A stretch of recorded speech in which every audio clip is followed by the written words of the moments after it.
Hello and welcome to episode number 35 of the Crisis Intelligence Podcast. Today is Sunday, February 1st, 2015.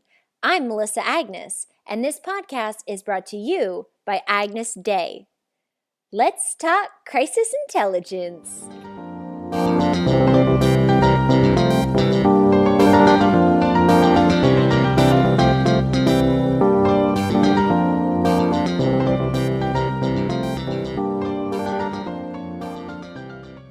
Bonjour, Laurent. Welcome to the show. Why don't you introduce yourself and tell us about what you do? Okay, my name is Laurent Gaildraud. I'm a consultant, and I explain structures, I explain companies, corporate world, how to manipulate rumors. It's so I intervene mostly in department of communication, finance, bit of strategy. Finance because I have a soft point about rumors on the financial markets. I love this part, so that's... It's fascinating. When you reached out to me on LinkedIn and you said that right away, my ears perked up and I went, what? This is what my clients are would love to hear about and better understand, because rumors, rumors go way back. Rumors go to the beginning of human beings. That's exactly right.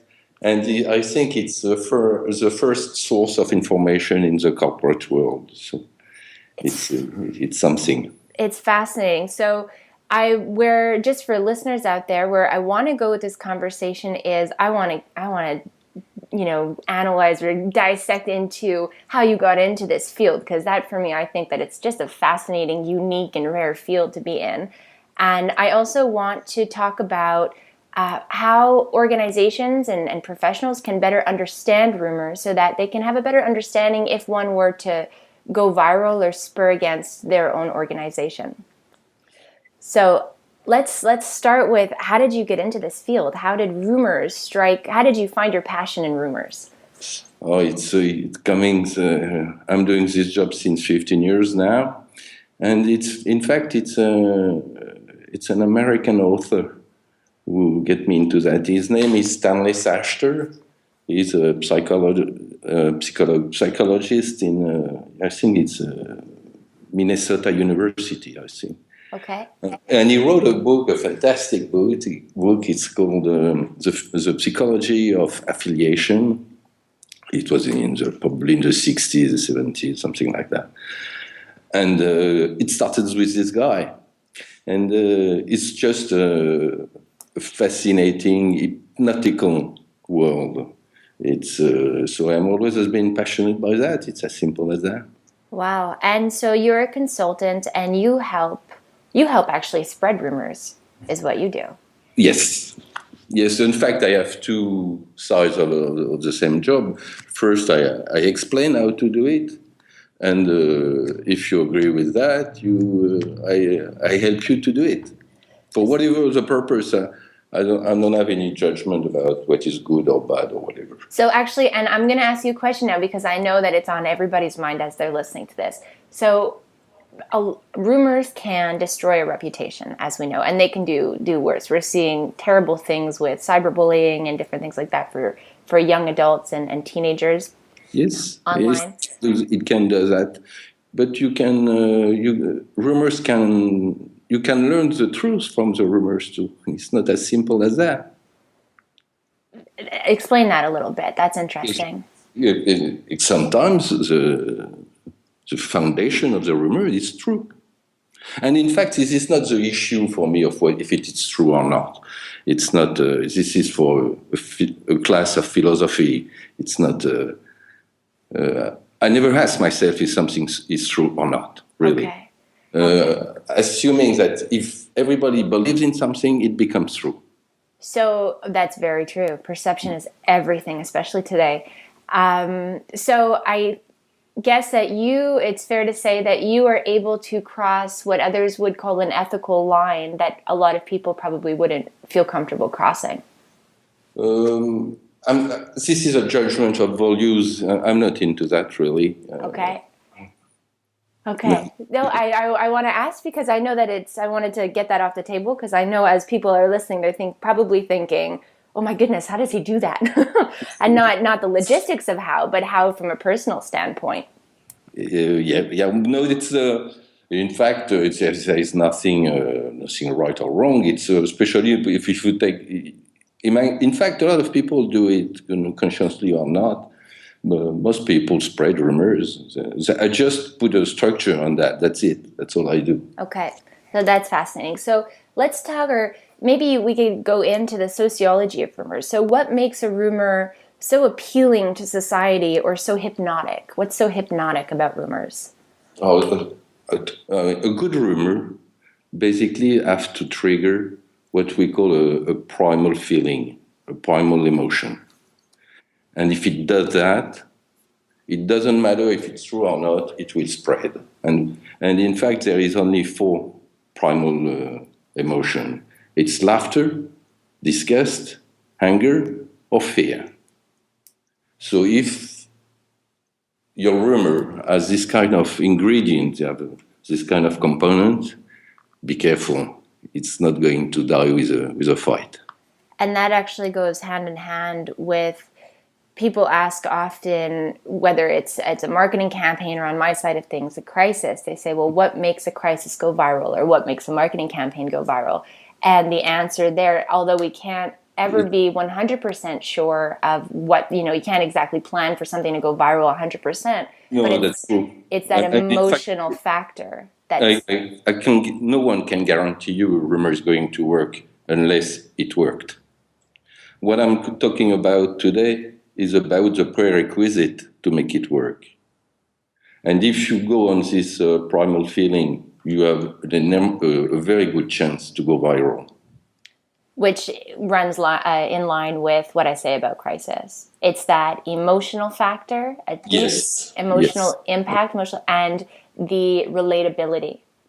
So the relatability of something. So if you feel something and you feel it very deep emotionally, and it's something that other people will share in that feeling, so it's very relatable, you're going to share it. Somebody else is going to share it, and it's going to go on like that.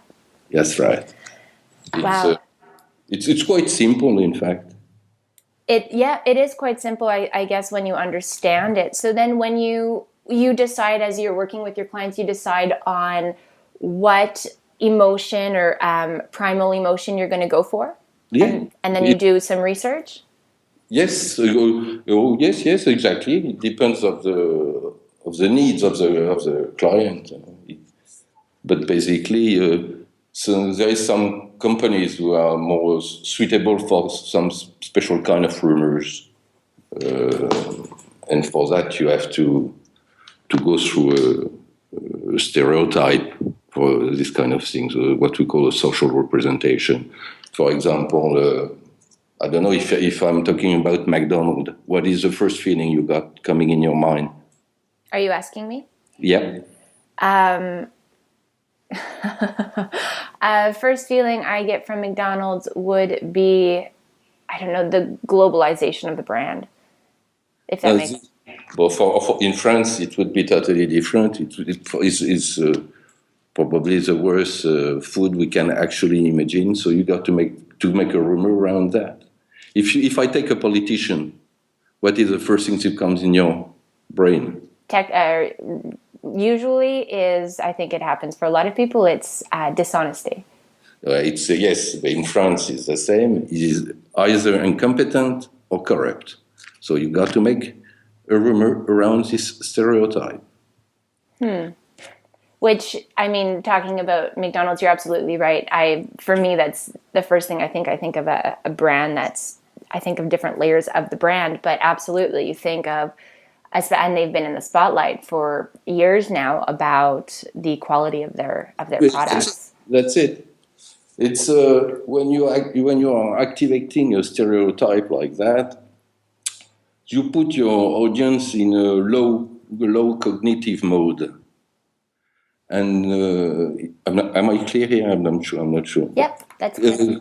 When we have a low cognitive mode that way, you don't think, you are not critical, and that's very good for rumors. Oh, that's interesting.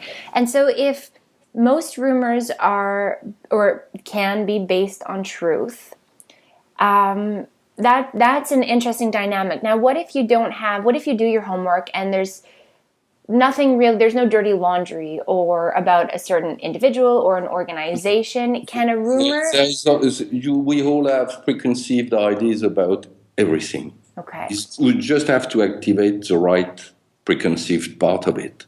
Okay, so being strategic that way. I was going to say, if it's not based on truth, the rumor, can it go as far? It's easier. There is a base of truth. It's not necessary, but it's better. It's going to make the life easier. And it would also, I would see it as thinking of, on my side of things. So if a client called me and said there's a rumor going viral, I would say, well, what is the truth behind it, so that we can confront that? And it makes their job more challenging, because obviously if it doesn't matter. Well, I would say that on a human level, for human beings, it's, you don't really, we all have things that maybe we don't feel that comfortable talking about. So if everybody's perceiving you or your organization in a negative light, and there's a foundation of truth there, my job is to help them come out with that truth and figure out a way to connect with the audience in a positive way, to turn it around, not to spin it, but to turn it around. Whereas if it was completely non-fictional, it would be easier to overcome. If it was completely fictional, it would be easier to overcome. Yeah, well, it doesn't work for me like that. I explain you. If you're starting the true bit in a rumor, you're going to start to give a denial based on logic, based on a Cartesian way of thinking. Mm-hmm. And your rumor is 100% emotional. That's why the denial rarely works or never works. We are not on the same wavelength. And I absolutely agree, though, with you. Denial would not work. It's about finding your story coming out with your story. So, for example, McDonald's, we could take McDonald's again. So there's a lot of criticism against their food. They see that of the quality of their food, they see that as rumor, because they're putting out tons and tons and tons of campaigns to prove otherwise. But we still have that stigma. Exactly. We are on a logical denial against an emotional problem. It can't work. It can't, and it never does. Don't you agree with me? Well, I absolutely agree that you can't trump emotion with logic. It doesn't work that way. So that's why I was talking about finding the story. You have to connect with your audience again on an emotional way, and you have to exactly. Yeah.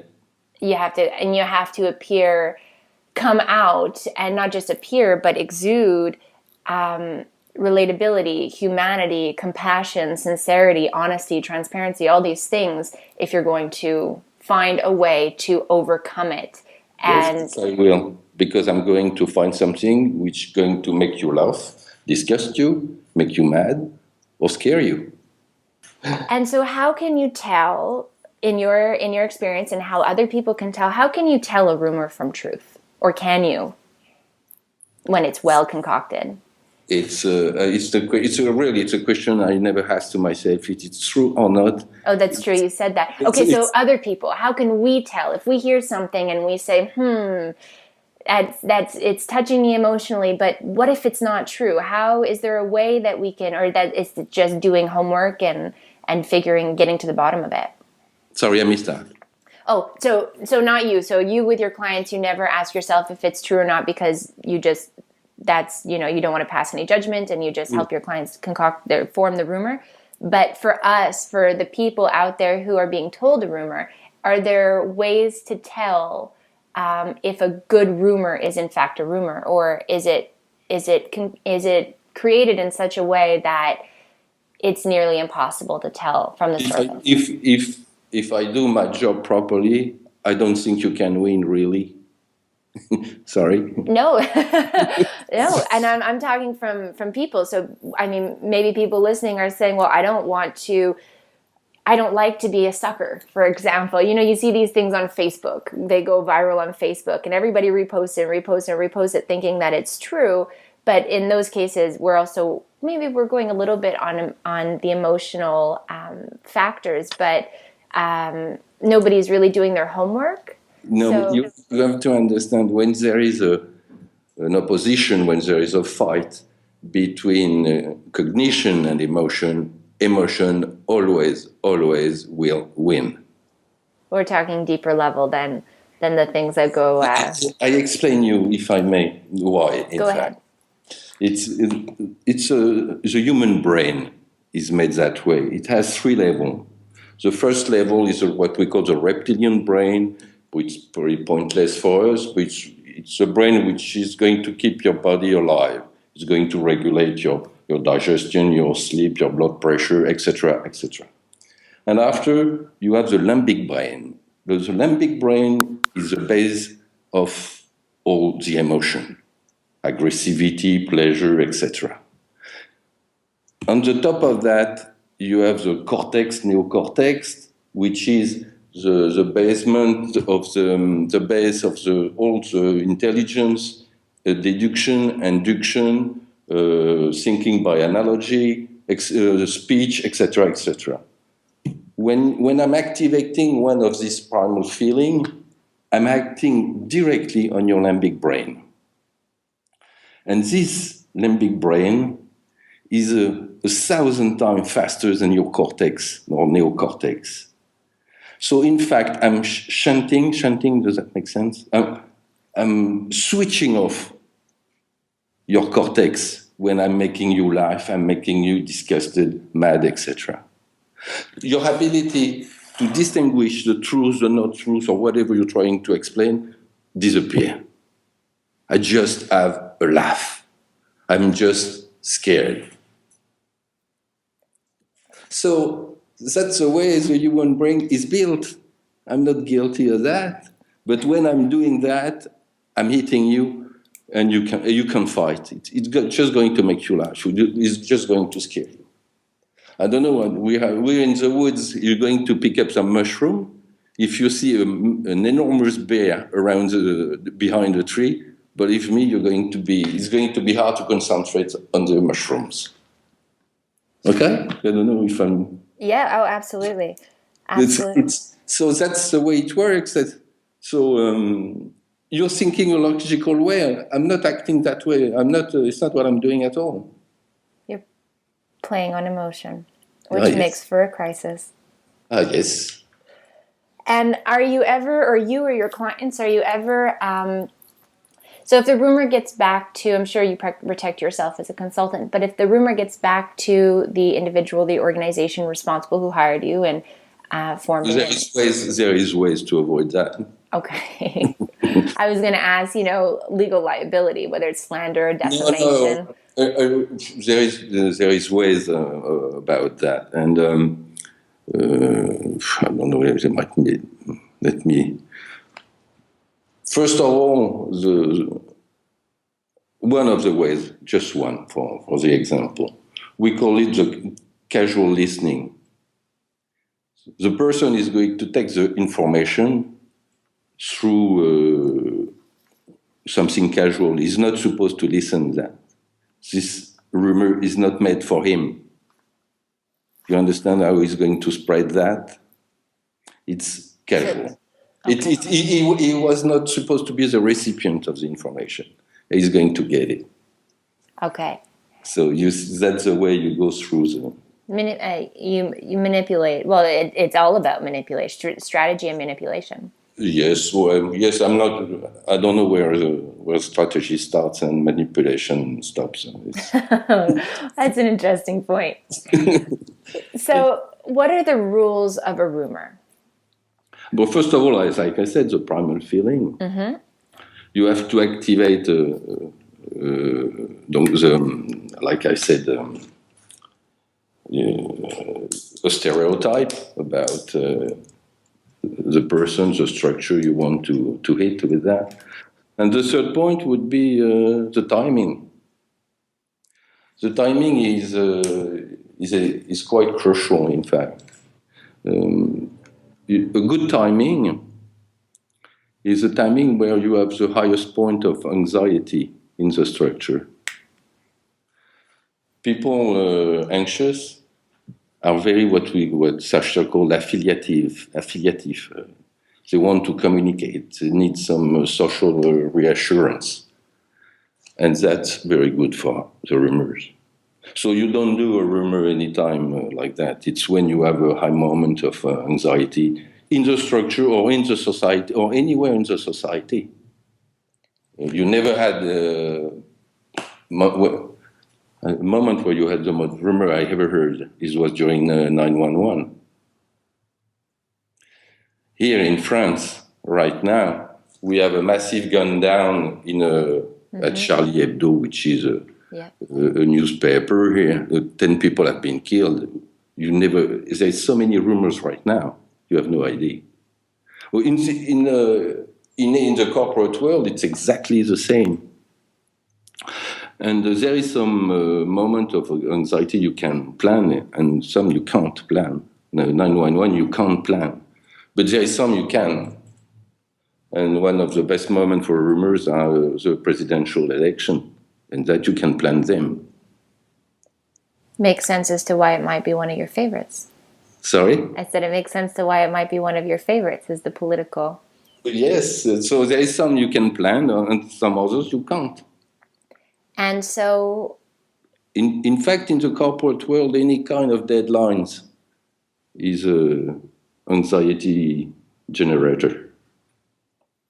Any deadlines means decision. Decisions means you worry. So, or it can be anything like, I don't know, Ebola, a virus. Of course. Whatever the cause of anxiety, it doesn't matter. And actually, as you've been talking about the primal emotion, Ebola has been coming to my mind several times. Throughout this conversation. I'm activating the fear. Yeah. And if I say that, I don't know, there is some lead in the paint used for the kids' toy, I'm activating a fear. I'm activating, you know what I mean? Yeah, oh, absolutely. Absolutely. And that's actually one of sometimes organizations, whether it's rumor or fact, sometimes organizations forget the whole primal emotion factor. Exactly. And we saw it with a diaper company recently where just one mom said that the diapers were giving her baby a rash, and maybe she made a complaint and the company didn't think anything of it. Just one mom. It's irrational. It's unlogical. It's not based on fact because of our tests and this and that. But they forgot how relatable and how the emotional trigger that relates to every other parent using that diaper. Yeah. And it went viral. Exactly. Emotionally. See, there's nothing logical in a rumor. And so, go ahead, sorry. No. So I think if you want to make a proper denial, which works actually, you have to think differently. Denial are always based on.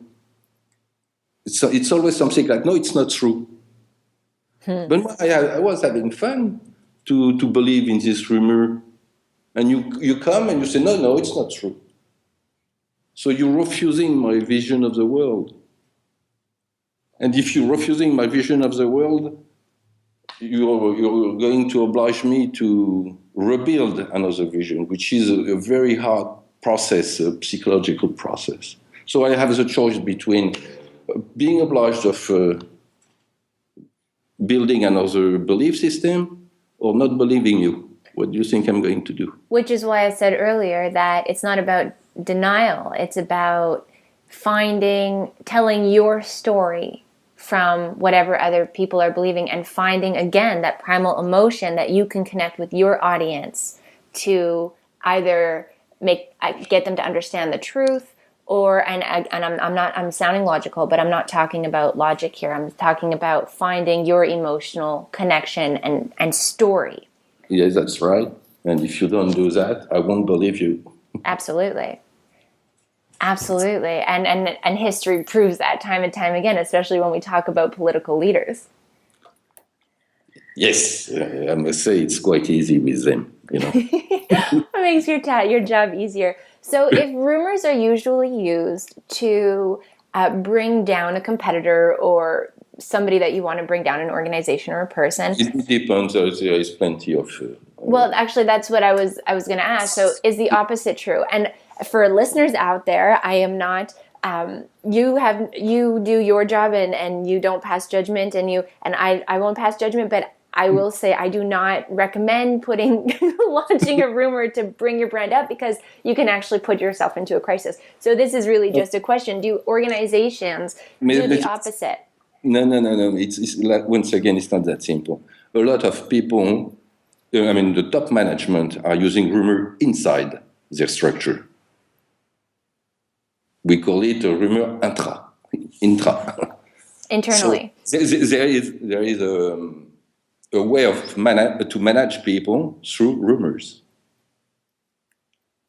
Wow.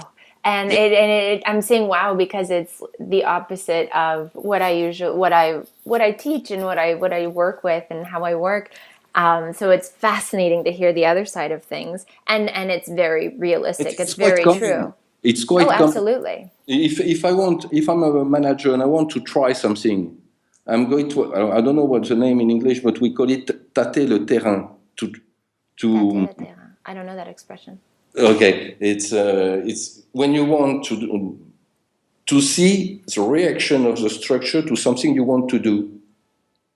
You send a rumor and you observe. It's quite all the governments do.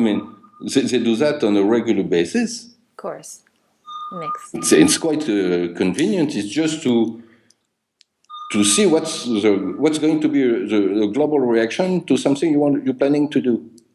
And when you saw the reaction, you do it or you don't. And so, and that could go positive or negative. So that answers my question of if people equally. So you think rumor, you think negative connotation, you think something bad. Yeah, mostly. Mostly. The 2/3 of the rumors are based on something against. Yes. Against so I guess I wanted to ask about the other 1/3. The structure stays the same. On the top of the 2/3, you have 25%, which are rumors of fear. Really? So you're above 90% between hatred and fear. You are above 90%. Wow. If positive rumors are less than 2%, and 7% about not being able to classify that. It's a bit. Okay. And how has, and I'd love to hear this, and I'm sure there's a lot to it, but how has social media helped your job, or has it done the opposite? No, rumor they have a lifespan. Mm-hmm. So it has a genesis, a climax, and a death. So historically, we used to act on a 1 month base. It means we have a lifespan around 1 month for a rumor. But now it's shorter through the social media. But the social media, it's not because there is social media, there are rumors start. There were rumors much before social media, but it makes a lifespan shorter. I would think, though, that it could also maybe it makes the lifespan shorter, and I'd like you to answer actually why. But I would think that it could also be reactivated at a different time. You can actually. Maybe the lifespan is shorter when a rumor escalates on social media or goes viral on social media, but I would think that it could be reactivated, and we see that. But if the rumor goes faster, the denial goes faster too. Huh? It's social media are useful both ways, and it can be reactivated. Yes, but it's for a very special family of rumors who are Okay, Like, and it could be reactivated. I'm not saying right away. I'm saying maybe in a no, year. you need quite a fair amount of time, or you have to change it. Take the same rumor, change it a bit, but Or wait for the next opportunity, like you were yeah, saying. Rumors are opportunistic. yes, exactly. So for organizations listening, so what you're saying is social media has, so if they're worried about a rumor escalating against them on social media, one thing that might be in their favor is that the lifespan could be smaller, shorter, Yeah. but in order for that to happen, they have to be listening. They have to be ready. Yes, of course they do have to, but actually they do all listen. But it's not because it goes through the social media that a rumor becomes a rumor. A rumor becomes a rumor because it makes me laugh. It disgusts me, makes me mad, or it scares me. It touches that emotional. Exactly. And it's social media. It's a mean. It's nothing like nothing. Oh, nothing. absolutely. It's just. Believe me, when we are thinking about the diffusion of a rumor, my job is done. It's quite done. I'm already packing. That's the way we're going to propagate. We're going to diffuse the thing. That's. It's So, not. It's just a new way, a 10, 12, 13 years old way now. That's it. But rumors are existing, like you said, since the man is man. it's that social instinct or that social, I don't know what it is. You could probably explain it much better than I can.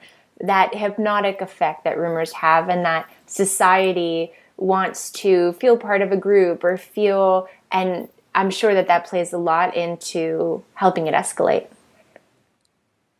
I'm sure. I'm not sure. Basically the sociology of human instinct and human behavior and rumors. Yes. Basically, yeah. Since the beginning of mankind, I think there is rumors. Yes, indeed, and but it's a way of defying an authority.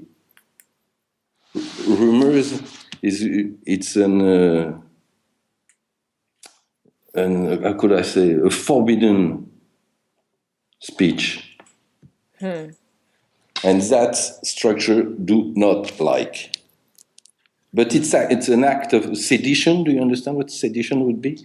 It's an act of revolt, of rebellion. A rumor. Makes sense. It's a way to dominate, to control the dominating people. Yeah. Just to try to control. I'm going to force you with my rumor to express yourself on something you wanted to hide. It's as simple as that. And it works. Like I said before, you can learn the truth from the rumors too. It's not only lie or whatever. That's why it's disturbing, because if it was always a lie, it wouldn't be a problem. We know it's a lie, basta. That's it. But it's not that simple. Well, that's what makes it so impactful. Exactly. And in fact, we consider that 1/3 of the rumors are founded, because I'm not saying true or not, but founded. And you said something. I wanted to add something, and now it flew out of my head. But so how can organizations who are listening and saying, well, if it's based on truth and it goes viral and it has such a major impact, how can I protect myself? By a very good denial. And I don't like the word denial, because denial is exactly what you were saying earlier that doesn't work. It's saying, oh, that's not true. You have to make it work according to. I'm not a crisis manager like you. Yeah, it's not my job. In fact, you have the opposite job that I have. Yes, I'm this trigger. I don't know if you can. Yes, trigger. But a good denial is based when you're going to agree with me at first. I recall there's an American guy called Milton Erickson. He's known for his hypnosis, but he was a psychiatrist, a shrink. Mm-hmm. And I'm going to try to tell you the little story he did. Great. Once in his practice, I think it was in Houston, Texas, he received two parents extremely worried about their little boy. The little boy were seeing monsters every night, but to the point where the mental balance was a bit a bit checked up, a bit out of line, I would say. Milton is okay. I agree. I'm going to look after your kid, and I'll be at your home tonight. He comes at the kid's home. He steps in, and he says, "Is that the place where you have a little boy scared by monsters?" And the parents say, "Of course, it's here. That's normal. There is plenty of monsters around the area." At the point to put the little boy to bed, Erickson brought a glass of it was water, I think, and asked to the little boy, "Is that true? You see monsters every night?" "Yes, yes, I confirm. They come every night to see me. But here it is. Don't worry, because I brought poison for monsters, and I'm going to put it next to the table next to you." He leaves the boy and said to the father when he leaves, "Okay, when he's asleep, you throw away the water in the sink. And you tell a little story I'm going to tell you." So the morning after, the father asked to the boy, "Have you seen the monster?" And the boy said, "Of course, yes. Yes, but look, they've been drinking all the poison." From this moment, the phobia disappeared. It's a bit of the same story for a denial about a rumor. If you don't agree with me, I won't believe you. Everybody would have said to this kid, "Monsters do not exist." And believe me, it doesn't work. I don't know if I was clear with my You were very clear, and it goes, and it's exactly why, and it might be the language as well. So in French, it might be, but for me, denial means it's not true, and I'm standing firm on it's not true. Whereas what I was saying earlier, finding the truth within the rumor and finding your way to emotionally connect and tell your story, and storytelling is a big part of that. Mm-hmm. To not deny, but to honestly communicate with whoever your audiences are, and persuade them or bring them the truth from your end of things and connect with them in a way that they're going to now. You don't have to reshape their thinking like you were saying earlier, but so you're finding the common middle ground, and you're showing them that transparency, that honesty, that you can be trusted, and you're bringing them back to you.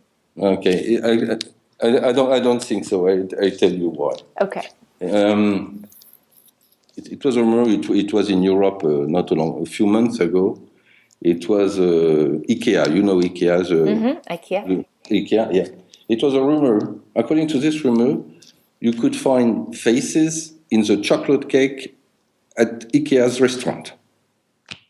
Faces like human faces, or faces that were... No, human faces. Okay. Meaning that they made the cake out of human beings? Sorry? Meaning that they made the cake out of human beings? Meaning nothing special. Meaning you can find some human faces in the chocolate cakes. Now, tell me how you're going to win on this one. That's kind of like the McDonald's. Yep. Yeah, the same story. Yeah. McDonald's is doing a good strategy, but again, it's proving it wrong. Or attempting to. What McDonald's is missing, and why people are still not persuaded that, that they haven't, the rumor is still, or that stigma still exists, is because they haven't connected on that emotional. There's still the big corporation behind the cameras. Yes, they're saying that we're being transparent and we're taking a video camera, and we're showing you, but there's an editing process. So there's always that hint of doubt that we don't feel like they're completely honest with us, or that maybe they're not. There's that hint of maybe they're not being complete. They're shaping it, they're spinning it to work for them. So that's what I meant by finding you. So I think that's a great example. I mean, they're doing what they need to do and what they can do, and they're putting a lot of time, money, and resources into doing that, but they're still missing that emotional relatability with their audience. I agree with that. But believe me, I'm coming back to the human faces in the chocolate cake. Go ahead. And all of us, what we're going to say to ourselves, all of us? We're going to say, well, I'm not going to take the risk on that one. And whatever you won't deny, I won't go to eat some chocolate cake at TKS. That's it. You can't win on that. I don't think you can. Well, I don't think you can. Oh, it's exactly like McDonald's. You can't. It took, well, actually, personally, I didn't hear that one, and I would have liked to have heard it.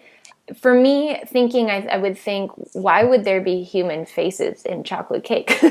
Like, my friend, what everybody is going to I don't think everybody's going to ask themselves this kind of question. They, well, I don't know if it's true or not, but true or not, well, I'm not going to check that out. And it's the McDonald's one, though, one of their biggest struggles is that, or one of the reasons that they have this big struggle is that they were so slow to confront it. They saw, and they shifted a little bit their strategy and their food when it became the whole health sensation, across the world. Yeah. They came out with the McDonald's salad or whatever it's called, that salad bar or whatever they have. And they tried, but they still didn't campaign it. No, they didn't. I agree with that. So it was festering, and then it exploded, and now they're trying to catch up.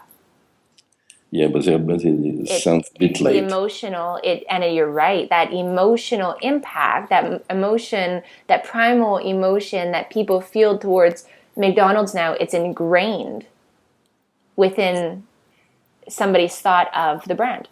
Yeah. However, it does not stop people from going to McDonald's.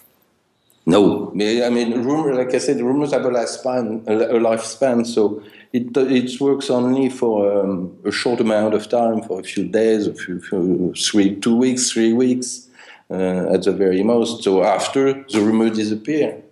Well, yes and no. This one, so I don't... This one is quite pregnant, yeah. Well, but this one, like I said, it was forming for so long, and they were so slow to respond.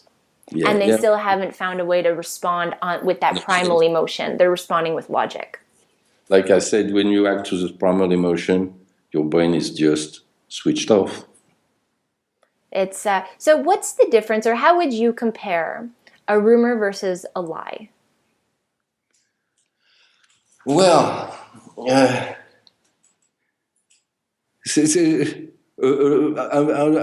not sure I'm able to answer that. I'm not sure I'm able to answer it either. That's why I wanted to hear your thoughts. Because the frontier is quite blurred. Yeah. It's so I wouldn't be able to answer. That's the beginning of the lie. Is that the beginning of the rumors? It's a blend. It's a mixture of a bit of that, a bit of that. Like I said, all we can do is to explain the prerequis. What provokes it? No, the prerequisite. The prereqs. No. En français? Les prérequis. Prerequisite. Yeah, well, that's what I meant by the prereqs. The prerequisites, yes. Yes, to make it work. Well, what I would say, and I'm gonna sound this off to you. Tell me what you think.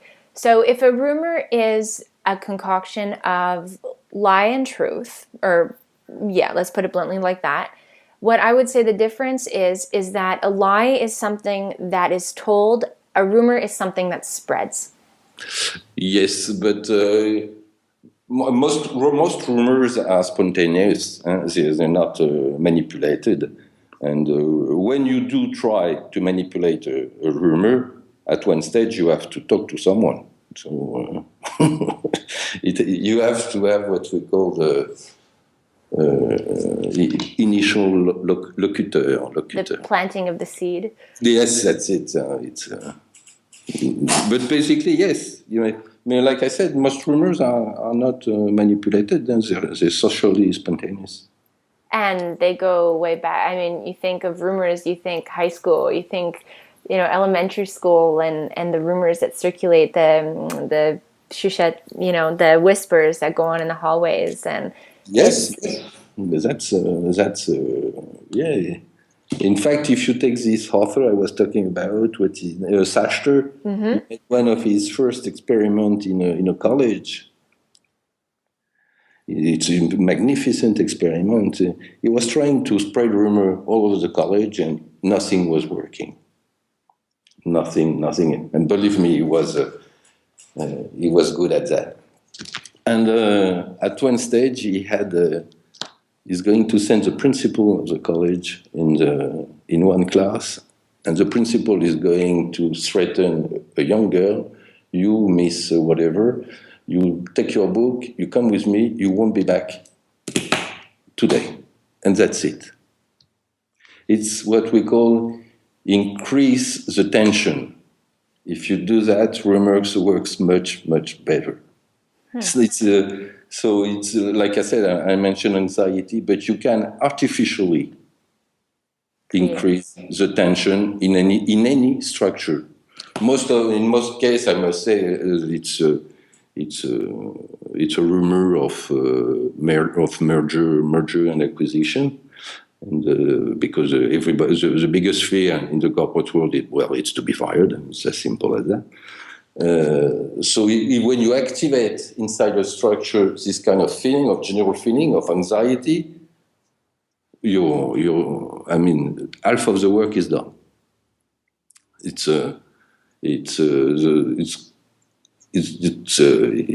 one of the basic conditions to make rumors work in any place. In fact, makes sense. Now, you are in French, it's a rumologue. It's a joke because it doesn't exist. Well, that's what I thought. I was like, I don't think there's an English word for that. Rumorologist, I don't know. No, there is not such a thing. It's something you learn by yourself. Yeah, absolutely. It was a passion that you followed, and yes, that's it. And that's it. And you're having fun. It's a fun. It's fun. Believe me. Oh, I can relate to you on reading a book or reading a chapter in a book and finding your passion and digging into it and making a career out of it. So that's how I started in Crisis. So that was around 17 or 18 years ago. Yeah. Yeah, so I can definitely relate to you there, and we have different, we're on different sides, I guess, of pardon? I think we should talk more often. I mean we're on different sides of the way that we're looking at it. Yes, that's it. But I can relate to the passion, and so you're on the side of creating rumors and consulting on the creation of rumors. Yes, but in fact we don't create that much because innovation doesn't work too well here. Okay. In fact, a rumor which has been working 10 times, have a good chance to work an 11th. Not reinventing. Why is that? Because you need to take a anchor in the collective unconscious, and this anchor you can't miss it, because if you miss it, it's not going to work. In fact, to make it short, your rumor has to go in the brain of the people, and the people has to say to himself, I knew it. I always knew it. For example, my neighbors are divorcing. I always knew it. I knew they had a bad relationship. I could tell. They were fighting for the color of the socks of the kids' socks, for the studies, etc., etc. What I'm forgetting is this couple has been living together for 15 years, got 3 kids together, etc., etc. I knew it. So this is we call it a point of anchorage. Does that make sense? Yeah, you're finding the point of anchor makes sense. I don't know if it's the right word, but it makes sense. I don't know. It's something which seems remind me of something. That's You're finding a point of, like you said earlier, and you said it really well, that we want to, if we choose to believe a rumor, it's because we want to believe it. So you're finding the seed or what's already been planted so that you could draw upon that. Exactly. You got that exactly right. And have you ever been, or do you ever get contacted by organizations or by individuals who have the rumor against them for consulting? How can I fix this? Yes, but in general, it's too late. If I have one advice, anyway, for people, yes, for your audience, like I said, rumors have a lifespan. Let's say 3 weeks. Don't communicate after 2 weeks. You're communicating on something dying. You're shooting yourself in the foot. Yes and no. So yes, I think for the majority of rumors that are created with a small life cycle. But look at, again, we can keep drawing back on McDonald's. Look at what happened. No, it has, even on McDonald's, it has a short, it disappears, it reappears, but you're left with the emotion. You're left with the stigma. Yes, but that's what we call it cyclic. The cycle. Cyclic, where it's a family of rumors who comes back and forth, both during years and years, disappear and reappears at other times, other places. Continuing to plant the seed over and over, which is when I made the comment about reactivating. Yes, but it dies in the middle. It's not full speed during years. So it's typical from McDonald's, from Coca-Cola is the same. That's So I would take your advice and I would say, I would add to that and say that before you decide to not answer because you think that the life cycle is going to be short, to evaluate the deeper impact of the risk and the deeper impact of that primal emotion. Do not forget about that primal emotion. Make your evaluation based on that and decide whether or not this primal emotion is going to set a seed, like the anchor you're just talking about, in your audiences and your stakeholders that can either resurface or that can at least start wilting them towards the other side. So if you're going to have that, it's going to be long lasting. It's going to turn into a crisis. So figure out a strategy to confront it right away. Yes, exactly. But always bear in mind this primal emotion. There's a key point of all this story. It's one that I'm so happy to hear you. I'm so happy to talk about this, the science of rumors, and to hear that because it's something that I'm constantly trying to get out there and to get people to understand, is that it's like that the diaper example. They neglected what was relatable, what was the deeper emotion that was the concern. Yeah, and that shouldn't be neglected. This is the center of your problem. Laurent, this has been a fascinating discussion. So for those out there who want to learn more about you, who want to follow your stuff, want to learn more about rumors to help protect their organization, where can they find and follow you? LinkedIn, yes, of course. You just type rumor on the searching field, and I'll be there right here. Nicely done. And you're on Twitter too. I was reading some of the articles. Yes, but I'm much less active. Okay, so LinkedIn is the place. Yes. And you have a book. It's in French. Yes, was it translated? I'm afraid no. I don't think so. Okay. Maybe you have some publisher ready to do that. No, unfortunately, it's in French. It's all my little recipes to trigger a good rumor. Well, I'll definitely link to it below because I have French listeners in France and in Quebec, and probably elsewhere in the world that they speak French and they might read French. So for those of you interested in reading Laurent's book, there will be a link to both his LinkedIn profile and to his book at the bottom of this podcast, no matter where you're listening to it, whether that's from melissaagnes.com, iTunes, Stitcher, or YouTube. Laurent, thank you so much for taking the time to have Thank, this. thank you for having me. I enjoyed that. We'll talk soon. Okay.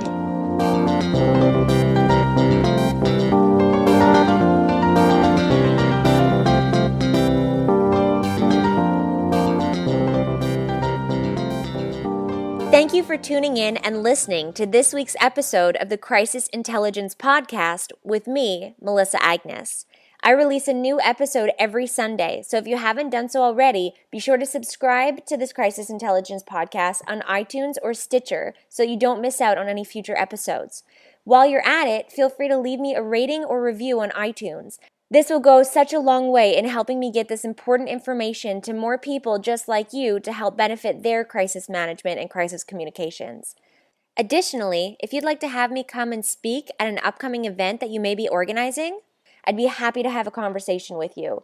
You can email me at melissa@melissaagnes.com. Thanks so much for tuning in this week, and I look forward to talking even more crisis intelligence with you next Sunday.